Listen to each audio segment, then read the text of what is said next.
Yes mukasi akantuolekede kyatweseewo olwaleero tugenda kwolekera pulogulaamu eŋŋanzi weewunyisa omwagalwawo oba surprise your loved one ng'ekutuusibwako n'abakyala b'omukwano Opushifa Nakawombe. Njagala wekanye. My role is being a CEO. Just to manage my job, others when they're working. At the meaning of CEO. The full meaning of CEO. Like someone, I'm going to learn the business owner. I better CEO. Kale. Naye kati naye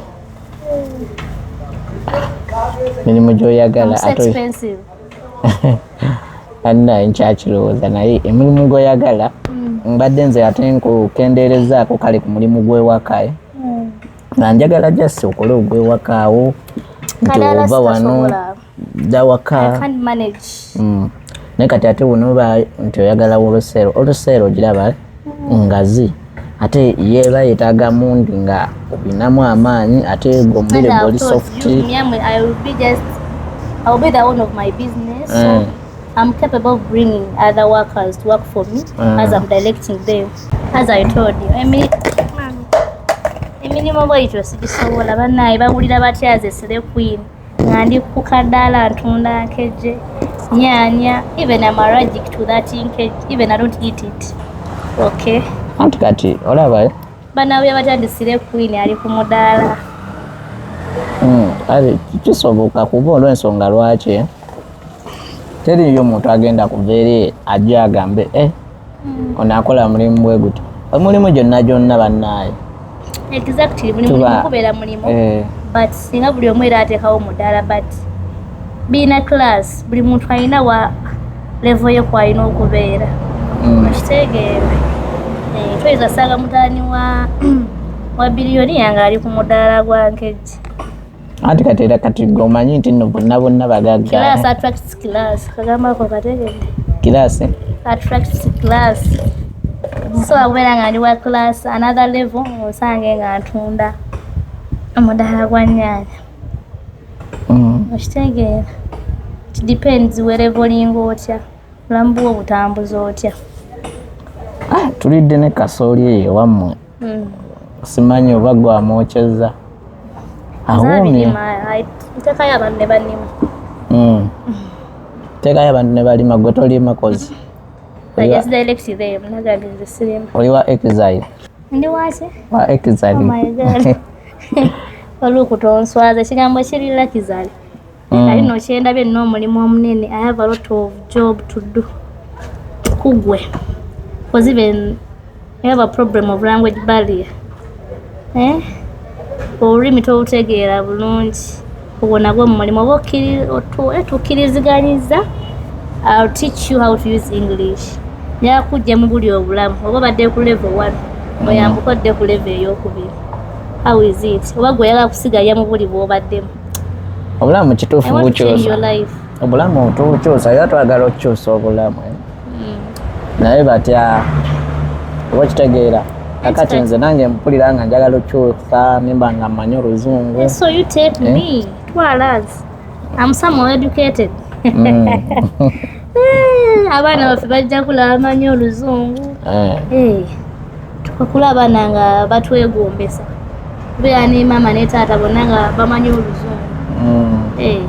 Kakati we tubeera kati manyi kati ngenda kuyiga. Olina bingi byokunjigiriza kati. Mwezo lessons mba neetaaga ki?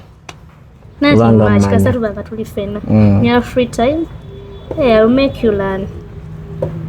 Nja kufuna ya katabo nga notinga ka notebook Okay. Kati n'ekirala. Kale ekinsinsizaayo eno ewammwe mulina ebifo birungi. Mulina ebifo birungi bisingako ewaffe. Ate nkyakulamuza olwo tulina WhatsApp. Kati we tuba ano tuddawa? Tugenda ku hoteli mbagiyita gift. Gift hotel eri wali opposite this one. Kafo kalungi. Okay. Katika mbuzeemu obulamu bwo gwe eno obutambuza oti eno gy'obeera eno mba obutambuzaamu? Engeri gye mbutambuzaamu, as I've told you, I'm a slave queen. Always club to club every weekend. That is my lifestyle. That is how I enjoy my life. Ebyo byonna biriwo, naye njagala ombuulire gwe timetable yo wakati ekyo neerabidde okugamba ku ky'omukozi. Yagala omukozi nga mulenzi naye nga musajja nga mulenziya, kira kifaa kyekimu. I want a maid agenda okukola ewaka nga musajja, kubanga abaana abawala beekoleza nnyo. The way I love you seetaga mukazi nalina kusemberera. Kitegeera ekintu ekyo? Nza okwetaaga usigaalo n'afuuka usigaalo. Kati gwe lwaki oyagala mukozi? Omukozi kati gwe ate gwe oyagala omusajja? Ate nga ze mba njagala omukozi ng'agenda kuba mukazi. Kuba omukazi omukwane omukazi no. Nekamwe buba dinali. Kati nze atalina bboba kati nga gwe oyagala omukazi omusajja.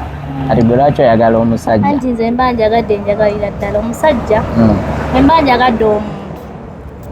Mba njagalira ddala so akugaza mukozi mwe mba ndeezi. Kati tukole bwe tuti. Kyoba oyagala okugamba nti bajja bbaawo abakozi babiri. Abasajja temwesigika. Maaso gammwe gabalimu nga all the time kasita olaba ekitonde ekikazi. Mwabeesigika?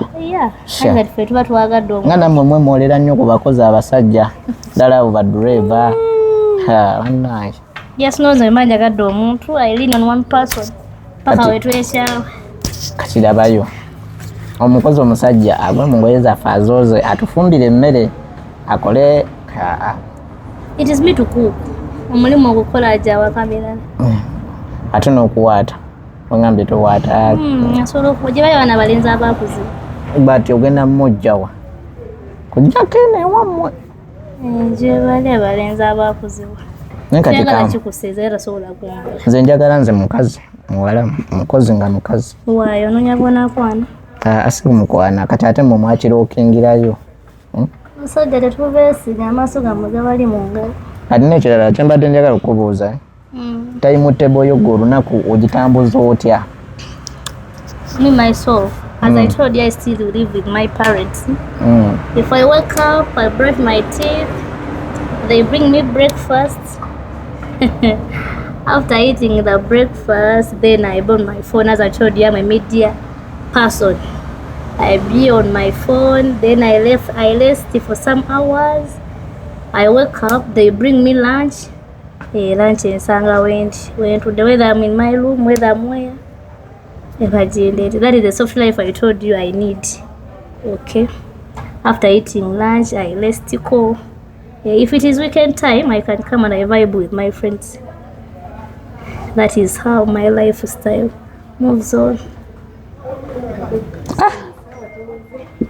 Gosh, I'm free with it. What?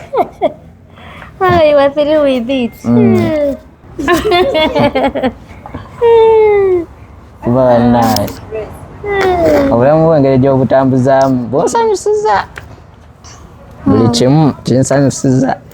I'm free with it kati kambuuzeemu. Kati gwe obulamu bwo oyagala bubeere nga we butyo kyobulaba bagambye nti omubiri gwo munafu. Omuntu oba olina okuba nga ovaayo ng'okola ku kino n'okolako kiri omubiri okubanga mugumu oba okitegeera. And I told you that I can't change me. That is how I grew. Nze nga mpulira mbadde njagala ku changing ove kale moyo life yo gwe gy'oli mu the way. At this age, I'm above 18. I don't know whether I can change my lifestyle. Omwana omuntu gwe bakyusa yeyo omuntu ng'akyali wansi w'emyaka 18. So I'm above 18. I don't think so that I will change. That is me. So you have to learn how to love me the way am I. Which is okay. We're free with it.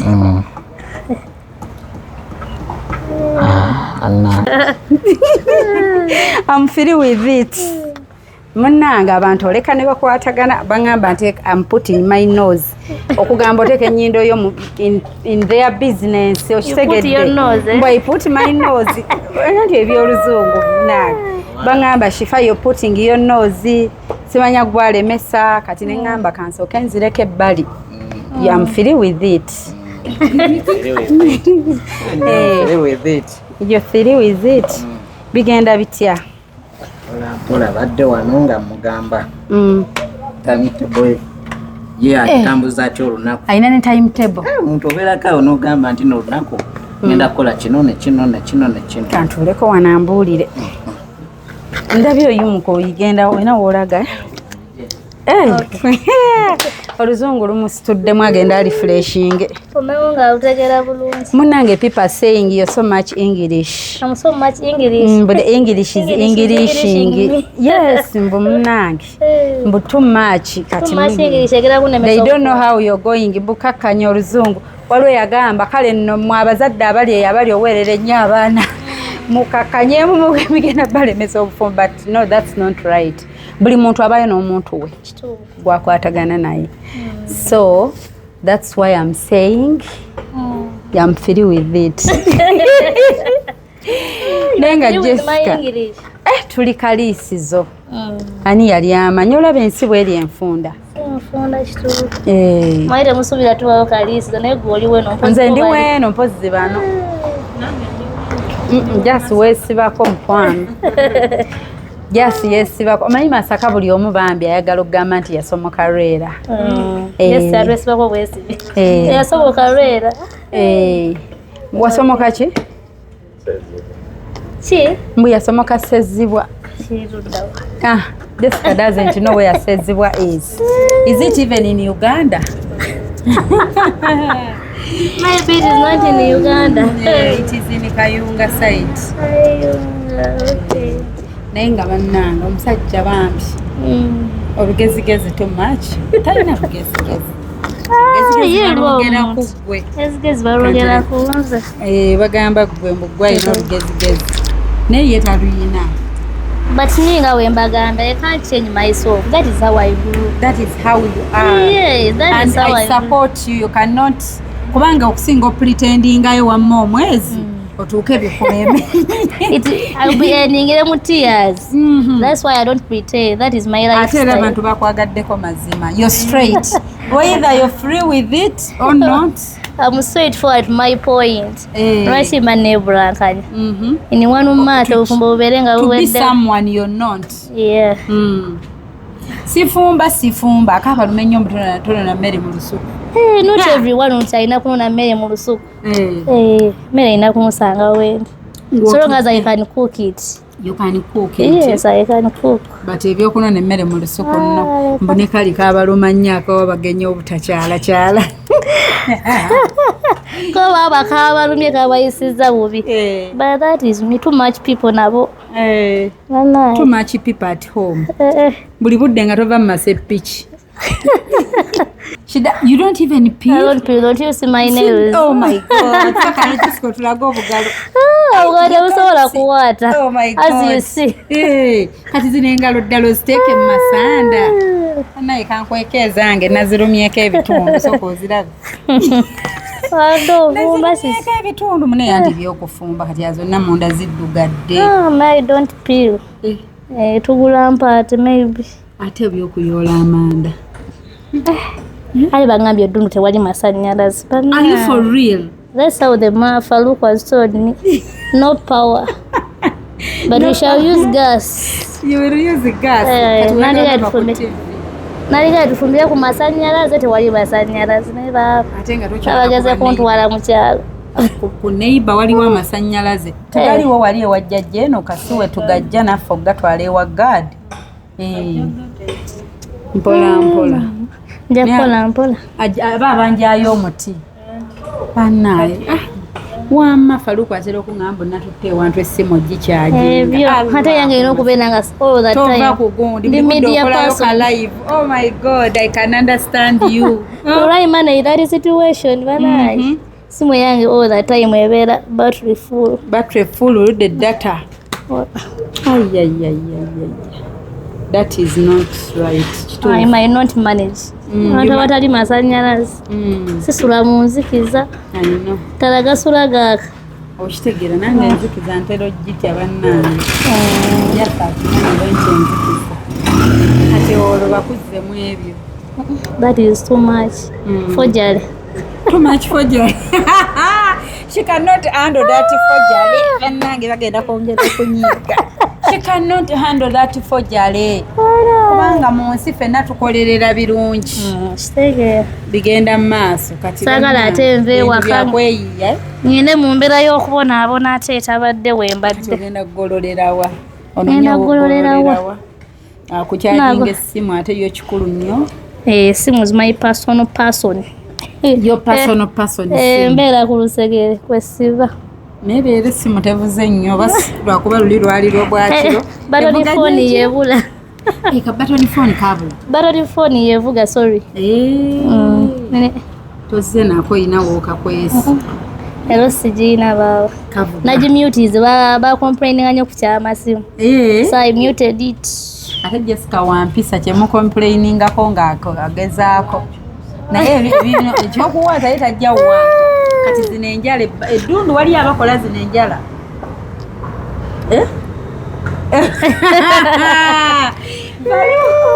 bali okusokojje zino enjala waliyo abazikola eddundu zenjala sinababalabayo baziyita batya awedde mudda enjala artificial nails ate zikunyumira olina obugalo buli bwennyini obwalagirwa obwamalayo bannaye kati awo mami adde njala kubuuza akugambyeko ku timetable y'obulamu nga wabutambuzamu olunaku kuba nze ndese nga kyekigenda mu maaso abali tannagamba bwagoloka in the morning. Yes, when I wake up in the morning I brush my teeth. They bring for me breakfast. Who brings your breakfast? I have a helper at home. She brings me breakfast. Then after I build my phone is my job. After then I rest for some hours. They prepare lunch. Lunch bajinsanza whether I'm in my room or bakuyita kokoko. Where should we put your lunch? Lunch is ready. Oluusi ng'oli ku live awo essimu eri ku ring light. Then I take my lunch after I rest. Sometimes the evening I go to the garden to see whether they worked very well. Not to dig. To see whether. Ne Faruku, are you following? simanyi gye ndi kati awo mwansuseemuuko. She goes to the garden after her lunch. Nga bw'omanyi olidde emmere okukusa, you have to move around. She moves around in the garden to see how the workers have prepared the garden. Ekyo kituufu kyeyogedde. That is it. How To see how they have managed. To see how what they have done. Yeah. That is it. Just to supervise. Yes. From the garden. From the garden I come back, I shower. Depending on the day. Yes, depending on the day. Okay. After showering, then I sit on my phone or I watch some news. Then after then I watch TV. Just I'm free. My life is just there freely. Yeah, the way I want to spend it. Then you see whether you mutawuni wekafo buno bufo bw'otulambuzaamu wolaga. Especially I come during weekend time, weekend days. Yeah. You go out. I chill with my friends. Nange nina emikwano. Wow. You have to accept me with my friends. Naye tekitegeeza nti bamuzungirako ne bamukyalira. Ng'ababo. Kubanga wamma omuganya atavaako alina engeri gy'atamamu. You have to be free. Mayina tuwamu akadde akaffe okitegeera. Yes. Banoonya okweronda nti ate nga teyalimye. Abange bajja weekend. Balumanyi. balumanyi weekly days Sunday and Saturday. Wezitaba ezo tolingiriza tojja. If it's not Saturday or Sunday, don't bother to come. Kati nze abange engeri gye mbaagalamu n'engeri gye banjagalamu. Akajanja oba tokamaze. Bakyawe kyawe mukka katonotono. Omuntu w'ofumbira n'ofuna omuntu gw'obeera naye waba ebintu byolina okwesonyiwa. Si buli mukwano ajja okukyalira ewo nti abeera akwagaliza nti oba aba akwagala nnyo. Olina okusunsulamu ku bantu abalina okujjaewo. Yes, kasitozi ogenda basunsula. Nja kumanya omubi n'omulungi. Okay. Era ebakusunsulamu nga bakugobye tokitwala bubi mu mutima mulungi kkiriza nti ngobeddwa. Kaluuko katuyitiremu ku lumakule. Olwange era nengendako nennimako kusaawa mmeka ku makya okerera kulima ku makya nga tonnakola kirala baddawe nkeera kusaawa nga 9 ez'ekiro ekyo wakiŋŋamba nti buli 9 ogw'ekiro oba otunula bansabasabako awo ku ssaawa eyo 9 ennyumira nnyo ate enkolera nnyo nenzoka nebakamu awo eddakiika nga zizo ssaawa nga zizo ssaawa nga 12 nesisimuka nengendako mu mirimu gyange kati ng'okulima nenvaayo mu kulima ssaawa nga 4 kitundu nengendako kati nga mu kusuubula byenaakola olw'eggulu awo emirimu emirala gyetwegattiramu we gyejjira kuba omusajja yitakola gumu omusajja akwasaganya wano n'akwasaganya wali twayogedde ku kyaddiini. Ekyeddiini. Okay, mugenda kyogerako kati era budde we buzibirira awo era nga ndi mirimu gyange nenzira ewange nenneebaka. Webaka saameka? Essaawa zange ntuufu kisinziira olunaku luntambulidde lutya. Wennyunyukira we nneebakira. Ogendako ddi out? Faruku Nsoloko. Wanje? Faruku Nsoloko tagenda out. Era nnyo genda out. Ojjako ng'oli antutte butwazi. Naye era biba tebinsanyusa. Jessica bwe yakutwala luli. Kisinziira ontutte out yawa. Etali ebyo bya bidongo nti nno tugenda mu kuzina kubanza okuzina kwanneegaana simanyi kuzina. No know how to dance. Bannaayi singa twagenzeeko wali amazina ne tuzina nange ludde ozinamuko kati nze obulamu sibumanyi. Obulamu bwe mmanyi bwe bw'oba okubeera nti oli mirimu gyo. Kumeka? Today it is Wednesday. Thursday. Lero hakuna. It's really the Tuesday. Thursday hakuna. Ncha Friday. Zina mazina. Mama, ngola. How do you enjoy your life? Obulamu obunyumi road. Obulamu obunyumirwa nnyo nga nina byenkola. Naye wembeera nga sina kyenkola ddala omuntu yenna abaako ne ka free time ebintu ebikunyumira mu biseera bye eby'eddembe kubanga mpumudde mu biseera bye eby'eddembe mpumula kwebaka neneebakamu refreshing. Kati awo oba owummudde nga orefreshinze weebase nga ye Jessica ayitamu akugamba kamale gendako mu kidongo. Kati awo nze mba mpumudde mba nkooye sometimes nkoowa neŋŋamba kati emisana nkoze nnyo kampumulemu kati akageke ngenda ogendako wali eri ku mirimu gw'olweggulo kampumulemu essaawa nga 2. Yes, awo nemba nga ndi freshing obwongo bwange. Tubiwulidde tugende wali eri w'ogambye Jessica ewaddako Ukyeddiini. Ekyeddiini. Nyemwe proud Catholic munda basapulete enva bulago. Kuva mu bulago yiino. All the time sapulete enva bulago kati simanyi.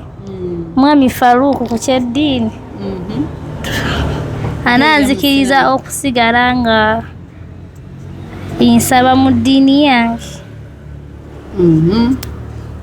Ekyeddiini eyange kwesiba. So ava mu ddiini yange. It is okay to stay with your religion. Also, nange nsigale mu yange. Ate nze mba njagala omuntu ng'afaananya eddiini yange by the way. Oba oli olwedde okukyusa, you free to me.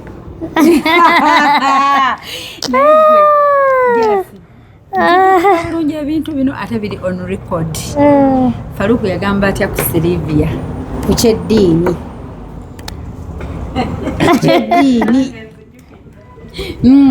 Faruku yagamba atya Silivia. Silivia namuwa nnyo omukwano ate ogw'ekimemeta ate n'agwonoona. Kati wayiga okutunuulira ebisinga. Luli wayi toweesalirawo. Kati ekyo nakirayira. Omuntu omwagala ennyo ekisusse ate naye alina engeri gy'ameramu ebiwawaatiro, alina engeri gya kale kwegamba kati kigenda kulemesa okuwa abalala omukwano gw'ekimmemmenti. Nnyo n'amaanyi. Olabika okyali omutima gukyaliyo. Mukyali wa Silivia. Nange bwe ndabanga Faruku. Mukyalowooza Silivia omutima.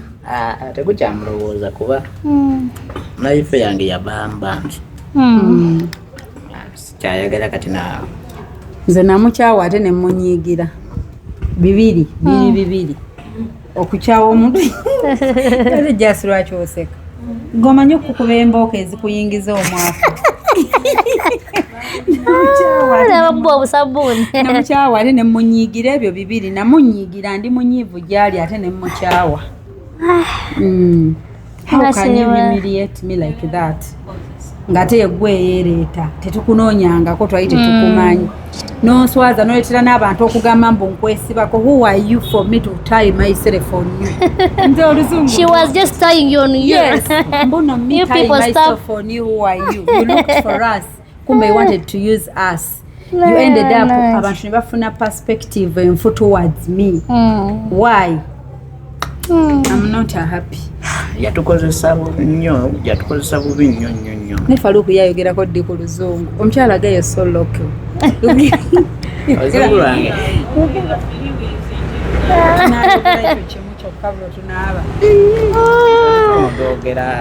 Sometimes oluba luzze lwange kalubuza network. Lwange lwa network lujja buzi. Bwe luggwa network ne kasika. We go. Ogambye there is another place. We go on the other side opposite. We go on that side. It is near. Tweyongere no batudde eri. Tweyongera keno we bati. The place is there. So betubamu ekyo ekifo nga tugendako wali ekyotera bwe batyo kyakonda. Okay. Oh my God. Oli okay? Mukwano bagiyita road trip bya luzungu bijja kwitegeera. This is road trip. Kibayita ka getaway.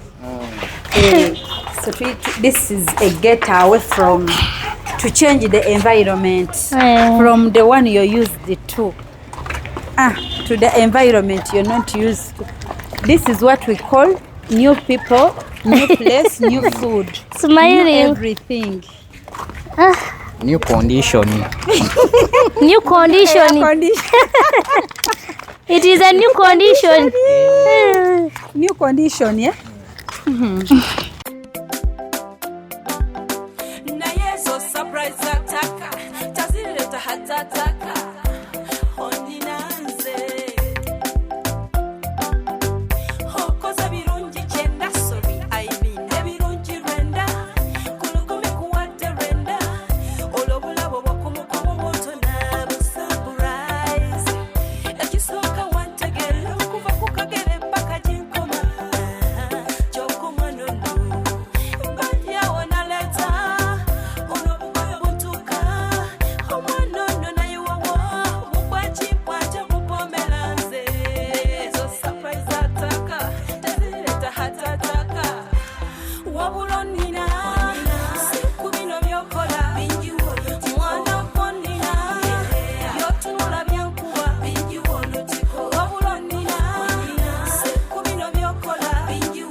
Kuba ngombe bagulewo.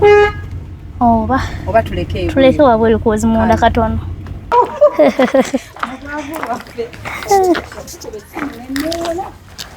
Tugende. Simuleka mabega.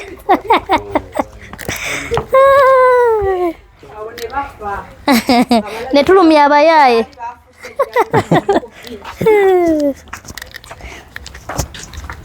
Bino. Noze mutule wale.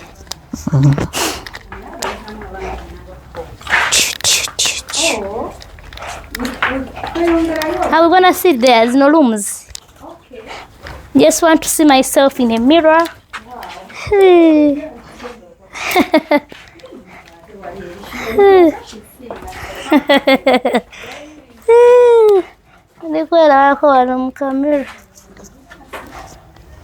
Oh my God.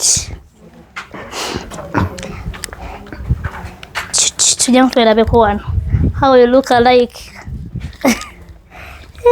Me atatulimba. Oh my God. Abo tuviri. Okay. Kabiri ko karaba. Kashaba steak inzeda.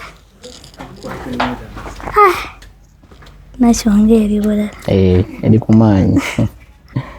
Simbiri mzuri. Yange singatte. Maze. Iya bakola bano baliyo. No one is inside. Abeno. Yefe. Ino mulungi. Kabaje batwe. Kabaje batusimwe ko tugendo tule. No wanyu mu obufaananyi.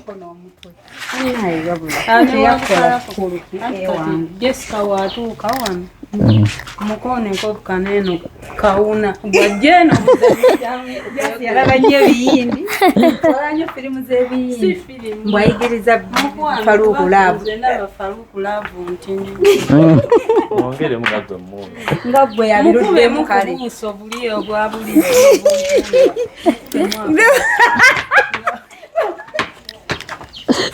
Faruku babulaza obuuso laba nabukola laba Faruku naye kana etoli mwangu nga abantu boogera ku comment section naye omanyi abantu bakuyita omwenzi akoleko obuuso alina obukola butyanti abo mulagaalabire kugule nze nange wabula omanyi ekirowoozo ekikyannemesezza laavu simanyi byakutunula byabo nekirala Nagambye bwatuka nnyo abawala bwe bakudde bakendeeza eddoboozi no bigenda nsi yonna ate owulya byayogera jasi naawe manyi enjala ennuma baba afumba ayanguwe naddamu omuntu muyite tukole wano oda nambye kanze mu kafo abasajja first okuyita agenda mubaagaliza tuula tugende wali nakuba male tuula then nkole orders oyagala kastabanga wali kolido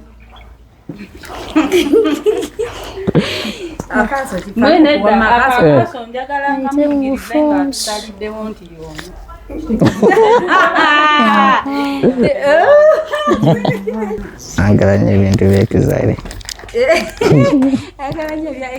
mwagala nnyo ebintu bya ekizaale ate nobadde nno enjala nfaanananya kala gy'alina naye maama zange zo nfuumuko bulala omanyi enjala zo mbadde nze mufaananya gwe that thing is nice so Faruku yawe olugendo lwonna lwe tuvudde mpaka wano what are you saying lugendo laba mugiwadde obudde eno bwe naaba egaanye mukama ajja kubanga bwe yasalawo naye mubadde mugiwadde obudde abo tugiwadde obudde naye munaayo omukazi yayimba oluyimba eyagenda eyasooka neyakola ki neyagenda bwe bityo nze nkooye okunjulira ebintu bya Sylvia kati bwe yasembayo neyasooka bwe bityo tuleke naawe kati simanyi tukoze tyo obutaddamu muleeta mu posi bana ensiwuusa ekigere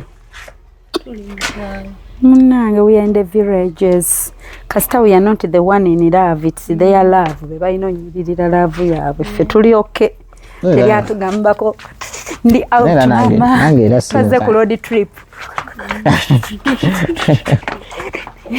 twaze ku road trip obuzina bwa road trip outing Hana Jas toyagadde tulira ku Faruku. Mama amagulu. Jas aganye ebintu by'okuba bwati buli budde. Bwatawanikira amagulu tabaawo.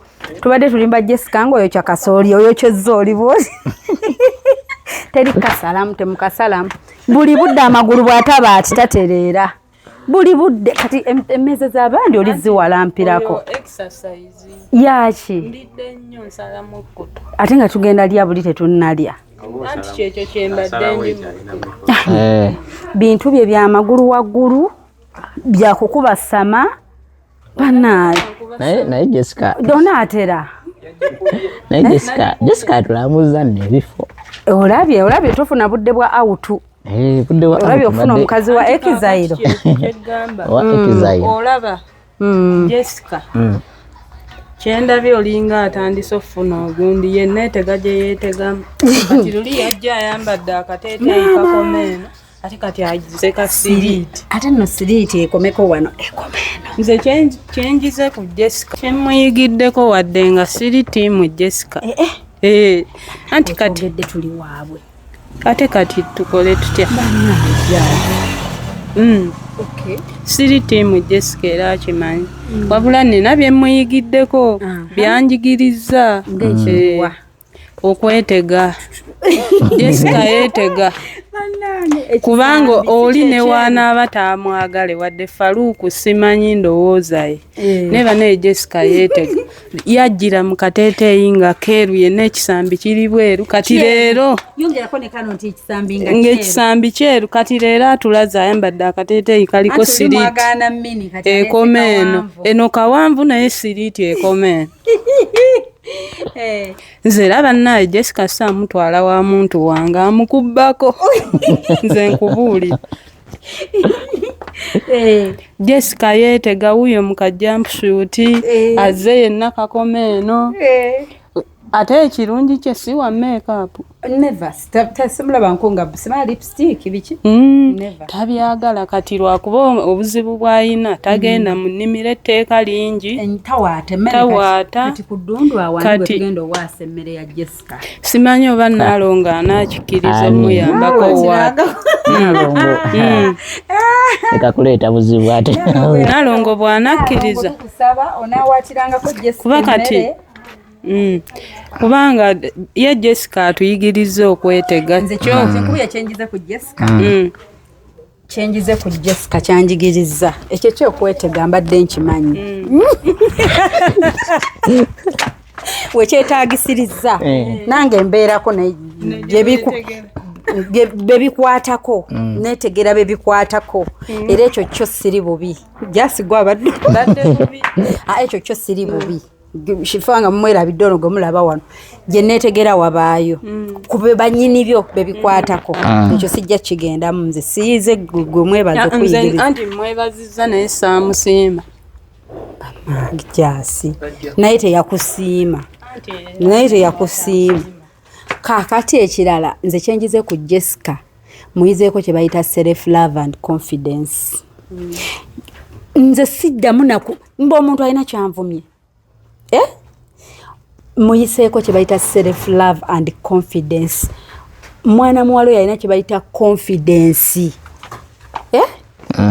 Ayina kye bayita okwekkiririzaamu n'okweyagala. Situusa confidence ye. Kati anyongedde kye bayita confidence era I'm working with it in 2026 already nzize nayo. Confidence ya Jessica muyizeeko kye bayita toyina kyosobola mugamba to put her down. She knows herself, she knows her worth. Abasinga ekyo kintu tetukiina. Amanyi omuwendo gwe. Amanyi ye kyayagala. Okitegedde kwegamba yeeyagala ng'omuntu. Jessica tosobola mukonvinsinga mbu talina bbina. Otya era yali ku kyosiza nagamba 360 n'alinyeenya. Gwe gwamanyi kyogenda okuteekawo nekyogenda okwogera takiraba. Okitegedde? Amanyi mulungi. I'm not saying she's not. She is. But some of us like tulina kubeera so convinced, you know what, you're pretty, you're beautiful. Ne tulinda abalala tugamba. Ye talinda abalala mugamba. She knows she's beautiful. She knows she's pretty. She knows she's bright. She knows she's brilliant. She knows she's worth. She knows herself. She knows nti agwana. She knows she matters. Ekyo kyo baba nkimuyizeeko. Era watch out. Naye ono ye bambi era ye ayiga ebyo byakwetega. Anti anjigiriza gw'omuntu. Nange mulabye ina Faruku wetwogedde ku kisambi ne siriiti ayina. Kuba kati ndaba waliwo we twamukubira essimu n'endaba ng'ayina lava eri waggulu nga muntu mulala yakubye. Ne kati ndaba yagisaze. Ani? Ono. Yasaze ki? Ngamba lave. Ndaba atandise otunuulira nnyo Jessica. Ne bannange omuntu ye ali wano googeya yeeyogera ajja asogeya n'omuntu ng'omuli mu mugongo. Awulira nti kyemmugamba. Ye yamanyi kyawulira. Nze kyempulira nze nga nze. Jessica mukazi mulungi nnyo. Ekyokubiri Jessica ali confident nga bw'ogambye. Jessica si ye muntu nti nnoba. Abadde agamba. Ekyokusatu Jessica nti ye muntu ali kaamu. Mukakamu. Naye buli kimu mu kale ekikye akitwala nti akyagala ate akyenyumirizaamu. Ate n'okwagala kw'alina kweko yamanyi nti nno buli kimu oba olina okubeera ng'oyagala ate ng'oyagalwa. Waliwo kati si omuntu gw'ogamba nti nno oli nti ali olw'okuba ali mu mbeera bw'eti nti ye nakuwaza nno ekyo takirina era takiwulira. Era ye tosobola mulaba tasobola nakitegeera. Ate nga naye bambi alina ebimutawaanya. Alina ebimutawaanya naye. Cake, you seen her mom. She doesn't show it. Kati ng'ejjo twagiza alina ssenyiga. Ne kati waali mulwadde but. Naye alaze nti no si mulwadde. Ate nga buli kimu akikola bulungi mu budde bwakyo. Yes. So. Nesooka okomakaawo. Nange ndi mbeesunga answer ya Faruku. Conclusion. Katugirinde kubanga bambi. I don't force people anymore. Yamanyi Faruku ekimuli ku mutima. Alina rights ze. Omuntu. That's why we follow every step. Nti okay, tugendeko kino tukirabe ne kino tukirabe. So we pay attention to details. Obuntu bwe mulabanga obutono obona tubuwa obudde. Choose. It's better to marry right than bannanga ata oluzungu ne lubula. Nali nkamanya akagamba ako. It's better to marry simanya biki right than biki bambi nkerabidde. Kati ako Jessica yeka yakamanya ate tulina tukambuuza kuba ate twogera ku ye. Tumugeya. Tugume mpaka itulikayiga. Tunakayiga. It's better to marry wrong than right biki wrong time. Anaija swala akagamba kumali nyo okosa ko oluzungu nti kisingako kagwa mu byobufumbo kalinga kagero kalinga ka proverb nenkerabidde. Simanya you marry right simanya biki bannange nze nange lukomya singako ko oba kuwasa omukazi omutuufu soma oba omulungi dan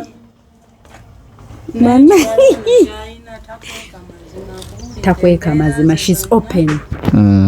Era bannange nkusabira Faruku yenna omuntu abazze gona amaliza naye abeere open.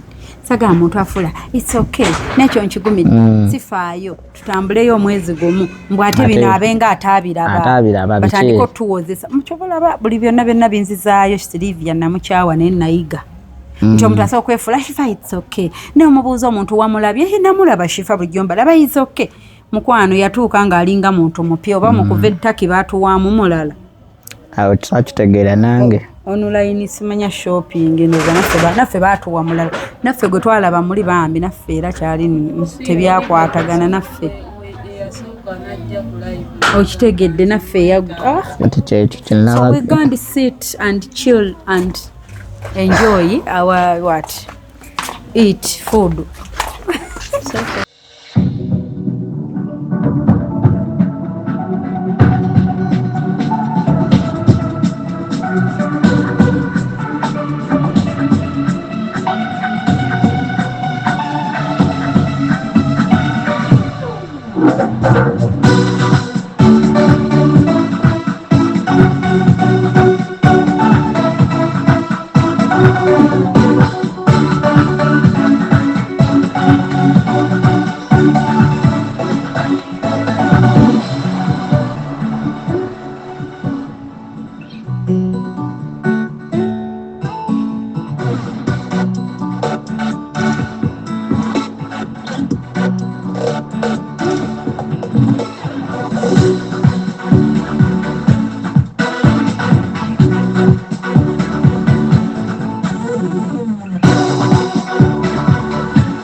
Bwetutyo nno omukwano tuba tukyalidde nga tuli mu mboozi n'okulya emmere.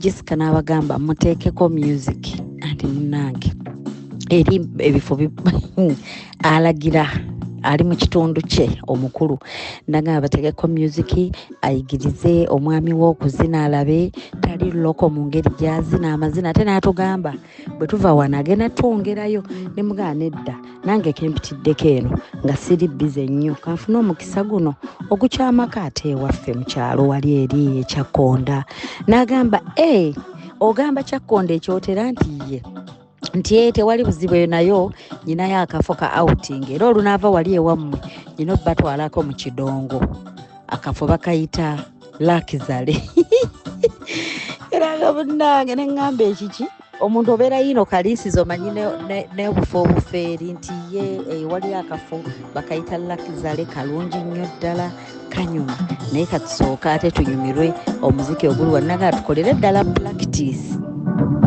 atuyigiriza amazina.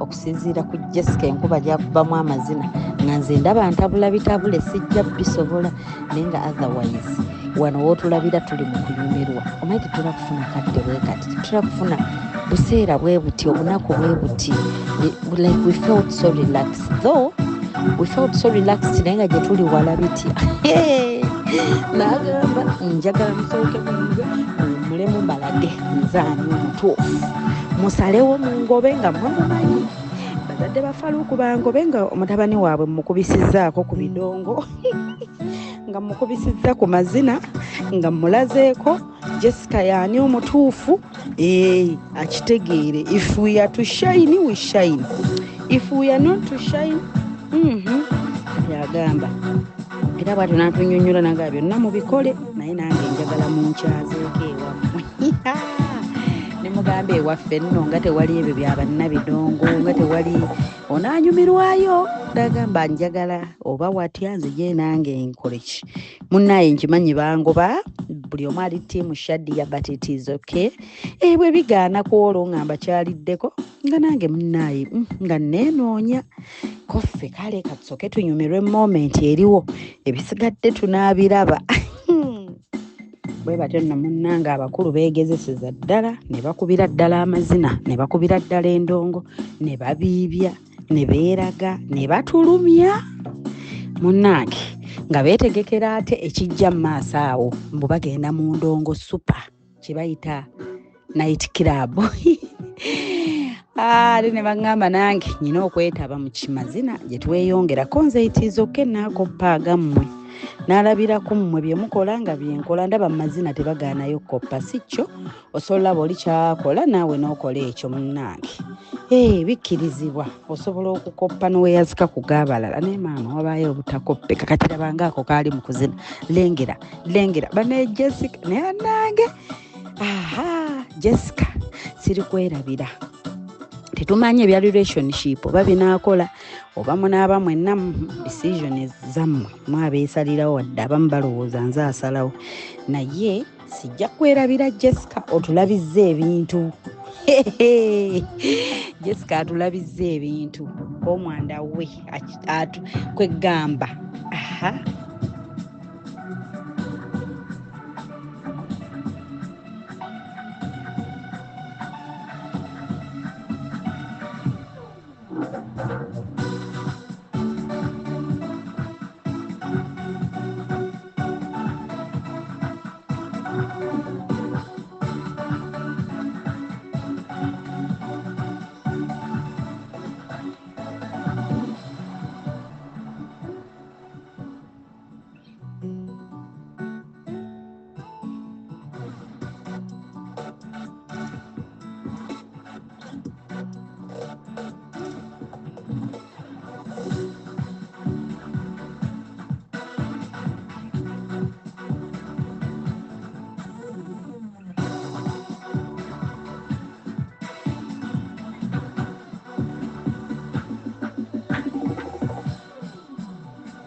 obadde oli mu kulaba weewunyisa omwagalwawo oba surprise your loved one.